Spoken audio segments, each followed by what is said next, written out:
garoonka diyaaradaha ee aadan cabdulle cismaan aadan cadde ee magaalada muqdisho ayaa waxaa ka dhacay shir diyaaradeed oo khasaare xooggan geystay iyadoo faahfaahin dheeraad ah ay ka soo baxayaan dhacdada ku aadan diyaaradaasi ku gubatay garoonka diyaaradaha ee magaalada muqdisho.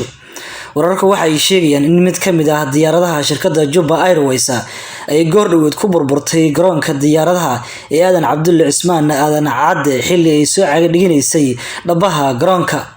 dhammaan rakaabka la socday diyaaradda ayaa laga soo badbaadiyay mana jiro wax khasaare ah oo dhaafsiisan burburka soo gaaray diyaaradda kaasi oo waxyeello aysan ka soo gaarin dadka rakaabka ah ee diyaaradda la socday. goobjoogayaal ayaa sheegay inay arkayeen diyaaradda oo mid ka mid ah baalasheeda dhulka ku dhufsatay kadibna ka baxday dhabaha ay ku soo degaan diyaaraduhu.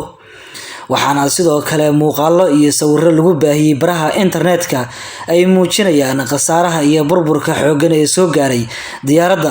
waxaana sidoo kale la arkayaa qiiq iyo uuro cirka isku shareeray kaasi oo muujinaya baaxadda uu leeyahay burburka xooggan ee soo gaaray diyaaradda. waxaa sidoo kale meelo fog oo ka tirsan magaalada muqdisho iyo degmooyinka iyo xaafadaha laga arkayaa qiiqa oo cirkaasi isku shareeray.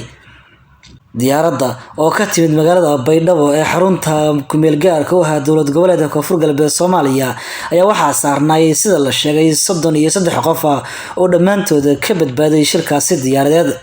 shilka kadib waxaa goobta gaaray kooxaha gurmadka degdega ah ee dab-damiska iyadoo markii dambe lagu guuleystay in la damiyo dabkaasi qabsaday diyaaradda.